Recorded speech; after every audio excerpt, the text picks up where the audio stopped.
Welcome to Zindagi media. నేను మీ ప్రదీప్. ఇక అతి త్వరలోనే అంటే ఒక 2 days or 3 daysలో మోడీ 3.0 సర్కారు కొలువు తీరబోతుంది. కాకపోతే ఈసారి పవర్ తగ్గిన మోడీ వచ్చిండు. ఎందుకంటే గతంలో 2 times ఆయన ఫుల్ మెజార్టీ తోటి వేరే పార్టీతోనే అవసరం లేకుండా ఎన్డీఏ అనేది ఉండే, కానీ ఎన్డీఏతోని అవసరం లేకుండా సొంతంగా బీజేపీయే 2 సార్లు అధికారంలోకి వచ్చింది క్లియర్ కట్ మెజార్టీతో. కానీ ఈసారి ఆ ఛాన్స్ లేదు. 240 సీట్లు మాత్రమే వచ్చినాయి. మెజార్టీకి 32 సీట్లు తగ్గినాయి మోడీకి. ఈ నేపథ్యంలో జేడీయూ టీడీపీ ఈ రెండు కూడా చాలా కీలకం కాబోతున్నాయి. 16 సీట్లు టీడీపీకి ఉన్నాయి, 12 సీట్లు జేడీయూకి ఉన్నాయి. 2 కలిపితే 28 సీట్లు. ఒకవేళ వీళ్ళిద్దరు కనుక అంటే వీళ్ళిద్దరు ఎప్పుడు హ్యాండ్ ఇస్తారో ఎవరికి తెలియదు, కాబట్టి వీళ్ళిద్దరు కనుక హ్యాండ్ ఇస్తే మోడీ గవర్నమెంట్ మైనార్టీలో పడిపోతుంది అని చాలా ఊహాగానాలు అయితే వస్తున్నాయి. సరే, ఇప్పటికైతే వాళ్ళు ఎన్డీఏకే క్లియర్ కట్గా మా సపోర్ట్ అని చెప్పారు. సరే, ఫ్యూచర్లో ఏం జరుగుతుందో ఎవరికీ తెలియదు. ఈ నేపథ్యంలో ఇప్పుడు ఒక న్యూస్ అయితే మొత్తం సోషల్ మీడియాలో చక్కర్లు కొడుతుంది. ఒక 10 మంది దాకా ఇండిపెండెంట్స్ అండ్ చిన్న చిన్న పార్టీలు అందరూ కలిసి ఒక 10 మంది ఎన్డీఏకి సపోర్ట్ ఇచ్చారు. దాంతో ఎన్డీఏ కూటమి బలం 293 నుంచి 303కు చేరింది అని చెప్తున్నారు. నిజమే, అందులో నిజంగా స్వతంత్రులు 7 అంటే ఇండిపెండెంట్స్ 7 గెలిచారు దేశవ్యాప్తంగా. మరి 7 ఎన్డీఏకు సపోర్ట్ చేయొచ్చు, కానీ చేసే పరిస్థితి ఉందా? మరి మిగతా చిన్న చిన్న పార్టీలు కూడా ఒక 3-4 కూడా ఎన్డీఏకు సపోర్ట్ చేస్తాయని చెప్తున్నాయి. మరి అది నిజంగానే సాధ్యమా లేదా? ఇప్పుడు బయట జరుగుతున్నటువంటి ప్రచారం నిజమైన కాదా అనే చూద్దాం. కాకపోతే ఒకవేళ నిజంగానే ఈ 10 మంది ఎన్డీఏకు సపోర్ట్ చేశారు కాబట్టి ఇక ఎన్డీఏకు ప్రాబ్లం లేదు, టీడీపీ వెళ్ళిపోయిన ప్రాబ్లం లేదు, జేడీయూ వెళ్ళిపోయిన ప్రాబ్లం లేదు. కనీసం మెజార్టీ అంటే 272 సీట్ల మెజార్టీగా ఎన్డీఏకు ఉంటుంది. వాళ్ళ బెదిరింపులకు మేము బెదిరాల్సిన అవసరం లేదు అని బీజేపీ శ్రేణులు అయితే సోషల్ మీడియాలో విపరీతంగా సర్క్యులేట్ చేసుకుంటున్నాయి. మరి ఈ నేపథ్యంలో అసలు నిజంగా సాధ్యమా, అసలు ఆ వార్త నిజమా కాదా అనేది మనం చాలా క్లియర్గా ఇప్పుడు డిస్కస్ చేద్దాం. నిజానికి మనం ఇంతకుముందే చెప్పుకున్నట్టు 7 ఇండిపెండెంట్లు దేశవ్యాప్తంగా గెలిచారు, కానీ ఆ 7 ఎన్డీఏకు సపోర్ట్ చేసే పరిస్థితి లేదు. ఎందుకు అనేది కూడా మనం ఇప్పుడు చెప్పుకుందాం. అందులో ముఖ్యమైనది ఏంటంటే అందులో 2 ఖలిస్తాన్ ఉద్యమంతో సంబంధం ఉన్నటువంటి వాళ్ళు 2 గెలిచారు. ఒక ఆయన కాశ్మీర్ వేర్పాటువాదు ఉద్యమంతో సంబంధం ఉన్నటువంటి ఒక వ్యక్తి గెలిచారు. వాళ్ళ పేర్లు కూడా మనం చూద్దాం. ఇక్కడ ఆయన పేరు చూద్దాం మనము. పంజాబ్కు చెందినటువంటి 2 ఖలిస్తానీ తీవ్రవాదులు అనొచ్చు, ఖలిస్తానీ ఉద్యమానికి సపోర్ట్ చేసే వాళ్ళు అనొచ్చు. వాళ్ళు అమృత్పాల్ సింగ్ అండ్ సరబ్జిత్ సింగ్ ఖల్సా వీళ్ళిద్దరు కూడా ఇప్పుడు ఎంపీలుగా గెలిచారు. వాళ్ళు ఎన్డీఏకు సపోర్ట్ చేసే పరిస్థితి లేదు. ఇక ఒక ఆయన అమృత్పాల్ సింగ్ అయితే ప్రస్తుతం జైల్లో ఉన్నాడు, అస్సాంలో ఉన్నటువంటి జైల్లో ఉన్నాడు. ఆయన అసలు జైలు నుంచే నామినేషన్ వేసిండు. అనూహ్యంగా 170,000 ఓట్ల దగ్గరికి ఆయన మెజార్టీ వచ్చింది. అది అంటే నిజంగా ఖలిస్తాన్ ఆయన ఒక సంస్థ కూడా స్థాపించిండు. దాని పేరు వారీస్ పంజాబ్ దే అనే ఒక సంస్థ కూడా స్థాపించిండు ఆయన. ఆ సంస్థ ఖలిస్తానీ ఉద్యమానికి అది సపోర్ట్ చేస్తుంది. అలాంటి వ్యక్తి ఇక్కడ గెలిచిండు. ఆల్రెడీ మనం సోషల్ మీడియాలో కూడా చూస్తున్నాం. ఖలిస్తానీ తీవ్రవాదులు ఎంపీలుగా గెలిచారు. ఐపీఎస్ అన్నామలై ఉన్నాడు కదా, ఆయన ఓడిపోయిండు. దేశంలోని ప్రజలు అసలు ఏం చేస్తున్నారు అని కూడా సోషల్ మీడియాలో మనం చాలా పోస్ట్ చూస్తున్నాం. ఇక ఆయన ఎన్డీఏకు సపోర్ట్ చేసే పరిస్థితి లేదు. ఒకవేళ చేసినా ఎన్డీఏ తీసుకునే పరిస్థితి లేదు. ఒక వికెట్ అవుట్. ఇంకా మిగిలింది 6 మంది. వాళ్ళ గురించి కూడా చూద్దాం. ఇక ఇంతకుముందే చెప్పినాం ఇంకొక ఆయన అమృత్పాల్ సింగ్ అయిపోయింది. నెక్స్ట్ సరబ్జిత్ సింగ్ ఖల్సా. ఈయన ఇందిరాగాంధీని హత్య చేసినటువంటి ఎవరైతే ఉన్నారో బియాంత్ సింగ్ ఆయన కొడుకు. ఈయన ఎవరు? సరబ్జిత్ సింగ్ ఖల్సా. ఇందిరాగాంధీని హత్య చేసినటువంటి ఆయన నిందితుడు, ప్రధాన నిందితుడు అయినటువంటి బియాంత్ సింగ్ కొడుకే ఈయన కూడా అక్కడ గెలుపొందిరు. అప్పుడు ఇందిరాగాంధీని 1984లో బాడీగార్డ్సే కాల్చి చంపిరని చెప్పుకుంటాం కదా, అందులో ఈ బియాంత్ సింగ్ అంటే ఆయన ఒక ఆయన బియాంత్ సింగ్ కొడుకే సరబ్జిత్ సింగ్ ఖల్సా. ఆయన ఈసారి పంజాబ్లో అనూహ్యంగా ఆయన కూడా ఇండిపెండెంట్గా పోటీ చేసి గెలిచిండు. మరి ఆయన కూడా ఇప్పుడు సపోర్ట్ ఇచ్చినా తీసుకునే పరిస్థితి లేదు, కాబట్టి 2వ వికెట్ కూడా అవుట్. అంటే మిగిలింది 5 మంది. ఇప్పుడు సోషల్ మీడియాలో ఎవరైతే చెప్తున్నారో 7 ఇండిపెండెంట్లు ఎన్డీఏకి సపోర్ట్ చేస్తున్నారు అని, కానీ అందులో వాస్తవం లేదు.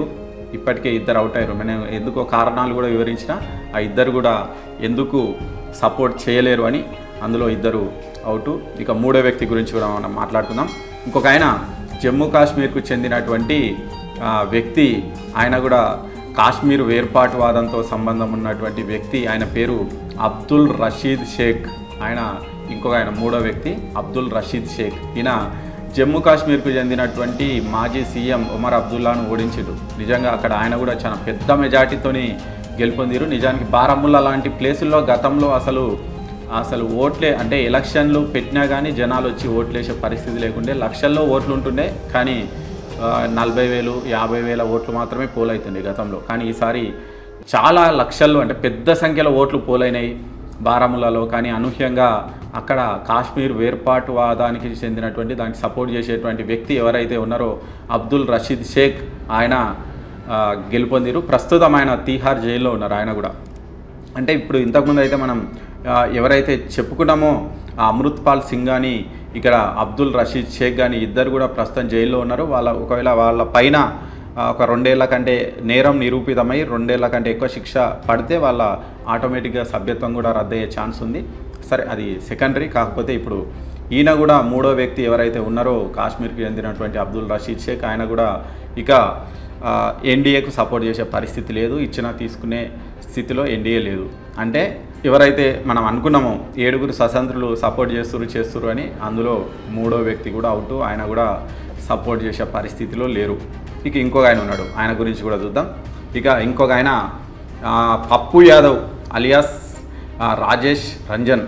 ఈయన తెలుసు ఇక ఈయన ఎంత అది అనేది. ఈయన బీహారు, ఉత్తరప్రదేశ్ అక్కడ చాలా గతంలో సమాజ్వాదీ పార్టీలో ఆర్జేడీలో కూడా ఆయన ఉన్నారు. ఆయన మీద ఉన్నటువంటి కేసులు మామూలు కేసులు కావు, బీభత్సమైన కేసులు ఉన్నాయి.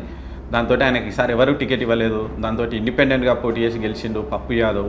ఆయన తీసుకుంటే మళ్ళీ బీజేపీకే నష్టం. ఇక ఎస్పీ సమాజ్వాదీ పార్టీ ఊరుకోదు కదా, మీరే నేర చరిత్రలను ప్రోత్సహిస్తారు, అటువంటివానికి మేమే టికెట్ ఇవ్వలే, మీరు ఎట్లా జాయిన్ చేసుకుంటారు అంటారు. అది నైతికంగా కరెక్ట్ కాదు. కాబట్టి ఈ నాలుగో వ్యక్తి ఎవరైతే ఉన్నారో పప్పు యాదవ్ ఒకవేళ సపోర్ట్ ఇస్తా అని వచ్చినా కానీ బీజేపీ తీసుకునే పరిస్థితిలో లేదు, ఎన్డీఏ తీసుకునే పరిస్థితిలో లేదు. కాబట్టి సరే, ఆయన బయటికి వెళ్ళి ఏమైనా సపోర్ట్ చేస్తాడా అది సెకండరీ. కానీ ఇప్పుడైతే బహిరంగంగా ఆయన వచ్చి సపోర్ట్ చేసే పరిస్థితిలో లేదు. కాబట్టి 4వ ఇండిపెండెంట్ కూడా వచ్చే పరిస్థితి లేదు. అంటే మొత్తం ఇప్పటికీ ఉన్నటువంటి 7 ఇండిపెండెంట్లలో 4 ఎన్డీఏకు మద్దతు ఇచ్చే పరిస్థితి లేదు. కాబట్టి ఈ 4 అవుట్ అయినట్టే. అంటే ఇక మిగిలింది 3. ఈ 3 ఒకవేళ ఎన్డీఏకు సపోర్ట్ చేయొచ్చు. వాళ్ళు ఇప్పటివరకు అనౌన్స్ చేయలే ఇంకా ఆ 3 కూడా. ఒకవేళ చేస్తే చేయొచ్చు, లేకపోతే లేదు, వాళ్ళ ఇష్టం అది. కాబట్టి ఇప్పటివరకు అయితే వాళ్ళు బహిరంగంగా వచ్చి మేము మోడీకి సపోర్ట్ చేస్తామని చెప్పలేదు. కాబట్టి ఇప్పటి వరకు ఎన్డీఏకు ఎవరు స్వతంత్రులు సపోర్టు చేయలేదు. కాబట్టి ఇక్కడ సోషల్ మీడియా వాళ్ళు ఎవరైతే ఎక్కువ ప్రచారం చేస్తున్నారో మాకు ఇక ఎవరు అవసరం లేదు, చంద్రబాబు అవసరం లేదు, నితీష్ కుమార్ అవసరం లేదు అని, నిజానికి వాళ్ళ వల్ల మోడీకి ఫ్యూచర్లో చాలా ప్రాబ్లమ్స్ వస్తాయి.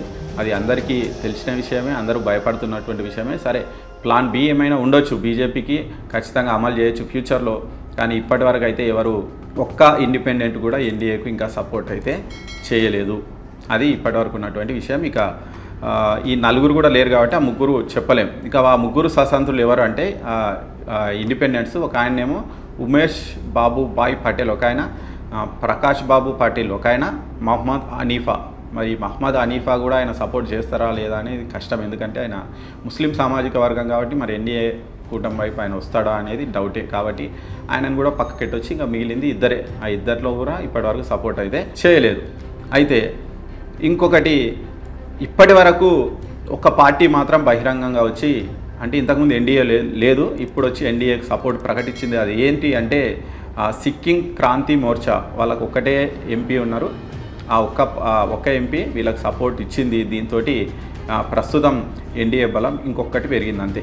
ఇక దీంతో పాటు ఇంకెవరైనా ఇవ్వచ్చా అనేదంటే ఒకసారి చూస్తే శిరోమణి అకాలీదళ్ ఇవ్వచ్చు. శిరోమణి అకాలీదళ్ ఆల్రెడీ గతంలో పంజాబ్లో బీజేపీతో పొత్తులో ఉన్నటువంటి పార్టీ. ఈసారి గతంలో ఇద్దరు కలిసి ప్రభుత్వాలు కూడా ఏర్పాటు చేసినటువంటి పరిస్థితి ఉంది. కాబట్టి ఆ శిరోమణి అకాలీదళ్ ప్రస్తుతం వాళ్ళకు ఒకటే ఎంపీ ఉన్నారు. ఆ ఒక్క ఎంపీ వీళ్ళకి సపోర్ట్ చేయొచ్చు. అదొకటి. అంటే 2 స్వతంత్రులు చేయొచ్చు, ప్లస్ శిరోమణి అకాలీదళ్ కూడా సపోర్ట్ చేసే పరిస్థితి ఉంది. ఇక వీళ్ళతో పాటు ఇంకెవరైనా చేయొచ్చా అంటే ఇంకొకటి voice of people's party Meghalaya నుంచి ఒక ఎంపీ ఉన్నారు, వాయిస్ ఆఫ్ పీపుల్స్ పార్టీ, వాళ్ళు కూడా సపోర్ట్ చేయొచ్చు. అంటే ఇంకొక చిన్న పార్టీ, ఒక్క ఎంపీ ఉన్నటువంటి పార్టీ వీళ్ళిద్దరు కూడా సపోర్ట్ చేయొచ్చు. అంటే అక్కడొక 2 ఇక్కడొక 2, ఒక 4 ఎంపీలు అదనంగా వచ్చి చేరే అవకాశం అయితే ఉంది ప్రస్తుతానికి.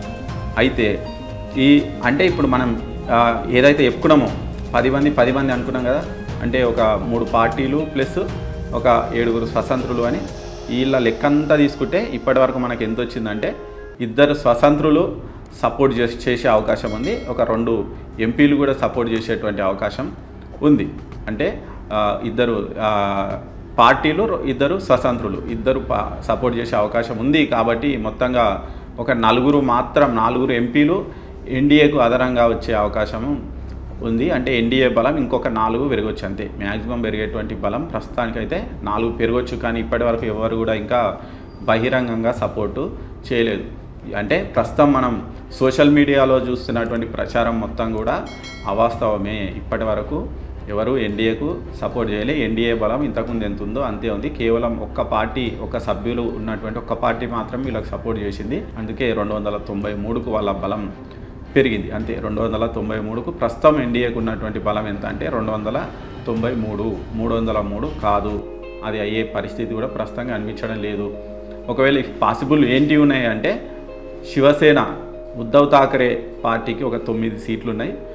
భవిష్యత్తులో వాళ్ళని బుజ్జగించే అవకాశం ఉంది అన్న ప్రచారం జరుగుతుంది. ఒకవేళ వాళ్ళు అంటే ఉద్ధవ్ ఠాకరే గతంలో జరిగిందంతా మర్చిపోయి నన్ను సీఎం పీఠ నుంచి కూడా దించేసిరు అని మర్చిపోయి ఒకవేళ వచ్చి సపోర్ట్ చేస్తే ఎన్డీఏకు బలం ఇంకో 9 సీట్లు పెరిగే అవకాశం ఉంది.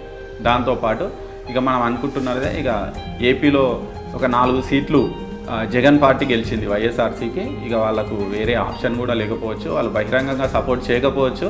కాకపోతే మన కీలకమైనటువంటి బిల్లులకు వాళ్ళు 4 కూడా మద్దతు ఇచ్చే అవకాశం ఉంది. అంటే ఒకవేళ సరే ఎన్డీఏ కూటమి కూలిపోయే అవకాశం ఉంది అంటే ఈ 4 సపోర్ట్ కూడా వాళ్ళకి తప్పొచ్చు. అంటే ఈ 4 ఒక 8 సేఫ్ సైడ్గా ఉన్నటువంటి సీట్లు ఒక 8 మాత్రం ఉన్నాయి. ఇంకా మిగిలిన ఎవరు కూడా వీళ్ళకైతే సపోర్ట్ చేసే పరిస్థితుల్లో లేదు. ఇంకా అందరూ అనుకున్నట్టు ఇంకా ఎన్డీఏ బలం మాత్రం 300 దాటలేదు. అది ప్రస్తుతం ఉన్నటువంటి పరిస్థితి. సోషల్ మీడియాలో జరుగుతున్నటువంటి ప్రచారం అంతా ప్రస్తుతానికైతే అవాస్తవము. అదంతా కూడా ఫాల్స్ న్యూస్. అంటే ఇప్పటివరకు అయితే ఎన్డీఏ మోడీకి వీళ్ళ సపోర్ట్ అవసరం. అంటే ఎవరో ఒకరు పోతే పెద్ద ప్రాబ్లం కాదు. ఒకవేళ నితీష్ కుమార్ ఒక్కడే పోయింది అనుకోండి ప్రాబ్లం కాదు. ఎందుకంటే వాళ్ళకి ఆల్రెడీ 290 పైచిలుకు సీట్లు ఉన్నాయి. కాబట్టి 12 సీట్లు పోయినాయి అనుకోండి, ఎంతైతే 280 సీట్లు ఉంటాయి. 12 సీట్లు పోతే పెద్ద ప్రాబ్లం కాదు. ఒకవేళ చంద్రబాబు ఒక్కడే పోయింది అనుకోండి, అప్పుడు కూడా 275కు పైగా సీట్లు ఉంటాయి. కాబట్టి ప్రాబ్లం లేదు. ఎవరో ఒక్కరు పోతే ప్రాబ్లం లేదు. ఇద్దరు కట్టగట్టుకొని పోతే మాత్రం కాస్త ఇబ్బందికర పరిస్థితులు ఏర్పడే అవకాశం అయితే ఖచ్చితంగా కనిపిస్తుంది. కాబట్టి సోషల్ మీడియాలో జరుగుతున్నటువంటి ప్రచారం ప్రస్తుతానికైతే అవాస్తవం. అది ఇప్పటి వరకు ఉన్నటువంటి అప్డేట్. Thank you.